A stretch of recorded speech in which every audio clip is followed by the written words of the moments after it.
ورحمة الله وبركاته. مريكنka ma yahay awoodda ugu weyn ee adduunka dawlad ahaan ee ka jirta. Arrintaas Netanyahu dood ayuu ka qabaa. Waa isdul taagaynaa.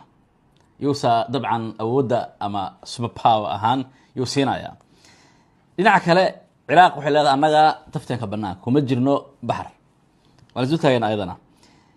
Netanyahu waa uu diidayaa in Gaza la dhiso sabab warqadii iyo qorshihii Mareykanku u gudbiyay muxuu ka yiri. waxaan se ku bilaabaynaa nacam arrintii shalay dhacday ee raggii cunsuriyiinta Mareykanka ahaa iyo Israa'iil miidiyaheeda. dabcan Israa'iil waxay ku socotaa hadda sida dabcan caalamka oo dhan laga arkayo oo madaxweynaha Mareykanka hore u sheegay Trump wuxuu yiri caalam waxaan ku soo korno yiri siyaasad ahaan dhaqaale ahaan mujtamac ahaan ciddii Israa'iil ka akbaxda la fogeyn jiray. Israa'iil in wax laga sheegay laga bixi jiray. maanta waxaan joognaa oo yiri aan arkaynaa Israa'iil inaad taageerta laga baxayaa. macnaha taageeradeeda ku weynaysa siyaasad waa sida Trump oo hore u yiri hadalkiisa ciddii xusuusta waxa xigay JD Vance hadal uu hore u yiri sidaas oo kale oo noocaas u dhigma taqriiban. almuhim arrintaasi ma iska dhacday la iskama dhicin. wixii ka dhacay Gaza ee kaamirooyinka caalamka oo dhan sida ay u qabteen waxay keeneen in horta Yurub mujtamaceeda soo u badan yahay ka furtay Israa'iil iyo taageeradii iyo wixii la midka ahaa. hadda Mareykanka waxa ku dambeeyay markal arrin oo aayad Bible-ka kamid ah oo la isku haysto ayaa ka dambaysa. kulay meelay ku bishooto arkayna marka qoladii maaga ahaa ee Make America Great Again qoladaasi waxay taageeyeen Israa'iil macnaha habeeraatee wadankan booska ma lahan. waa calankeeda gubayaanba lash shalay calankeeda soo qaateen way gubeen 250 sano sanad guuradii xurriyadda ay ku qaateen Mareykanka ayna ku soo aadiyeen. saxaabada Israa'iil waxay leedahay arrintan waxay keenaysaa haddaan laga hortagin waliba si aan caadi ahayn looga hortagin inay arrinta faafto.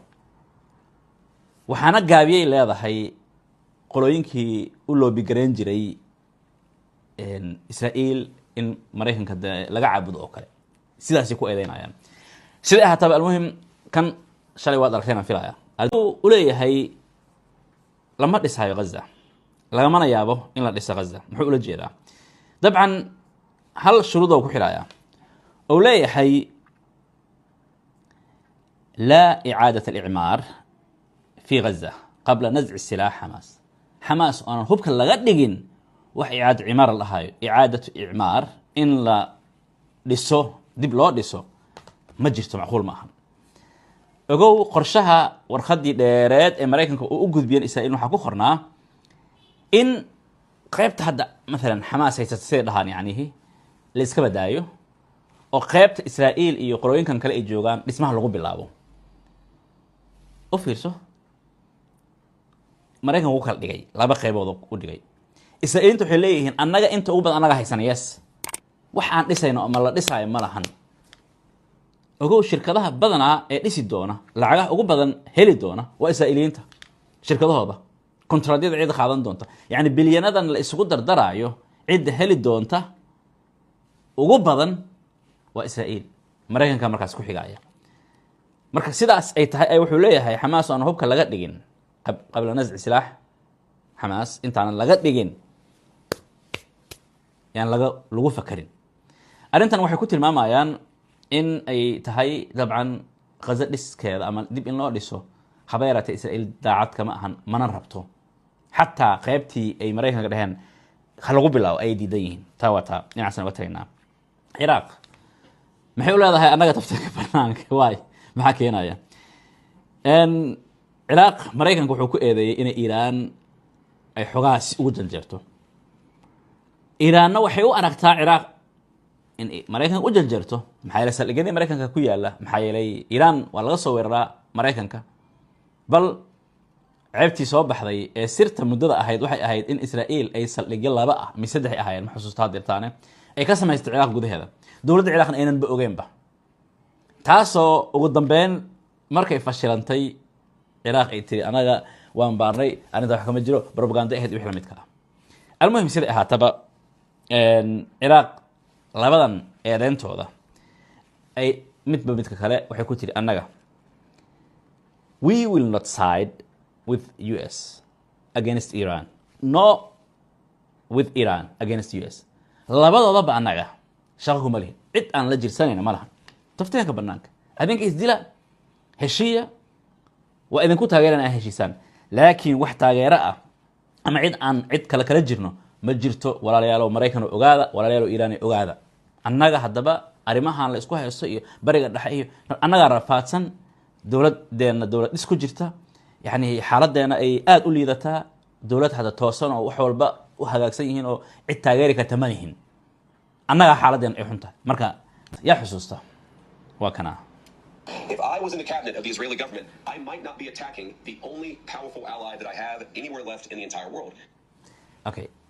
haddaan Israel ku jiri lahaa yiri wasiiradeeda ma weerari lahayn wadanka kaliya uga awood badan caalamka oo saaxiibkana ila ah oo kaliya waliba ma weerari lahayn mawaalihiin hadalkiiso dheer macnaha JD Vance hadalkiisan wadaa yiri mawaalihiin uu yiri oo ma oga miya in annaga aan u hurnay wax walba kaliya cid u taagan maanta inay taageersan annaga inaan nahay oo haddaan garabkooda ka baxno xaaladooda ay laga yaabo inay balay dhacdo yow ahaa midkii kale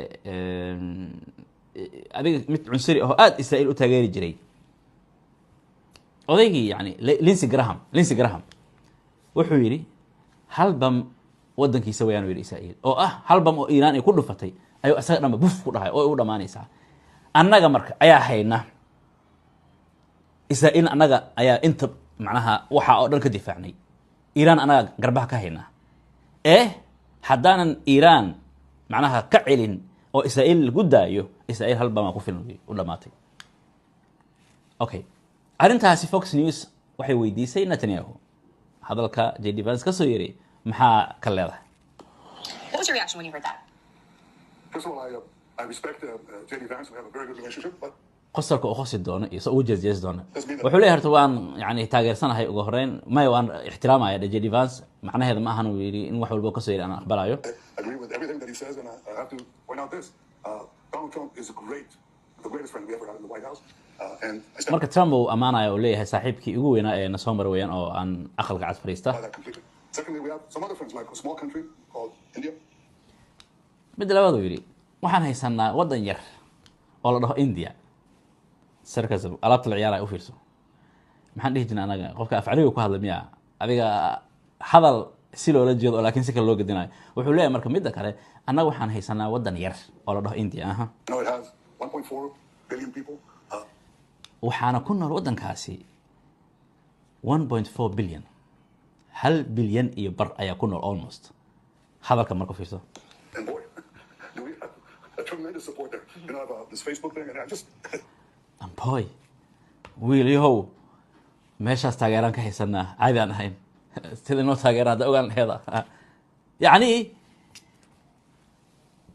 wuxuu diidan yahay in the only powerful country ama ally ay tahay Mareykanka wuxuu leeyahay India aan haysanaa ma wuxuu u maleeyay India inay wadan yar tahay ma oga miyaa inay India ka weyn tahay ma oga miyaa inay yani si caadi ah ma ogtahay mararka qaarkooda asal ahaan diblomaasi ahaan yani si toos isuma weeraro laakiin saa kale isula weerara JD Vance jaa waa loo jawaabay si xunaa loo galay oo billahi tawfiiq intaas marka Netanyahu waxay saxaafadda weydiinaysaa leedahay oo doodu ka qabaa miyaa inay Mareykanka ay yihiin dawlad uga awood badan ma India la simaaya oo kale bal adiga arintaas ay kula tahay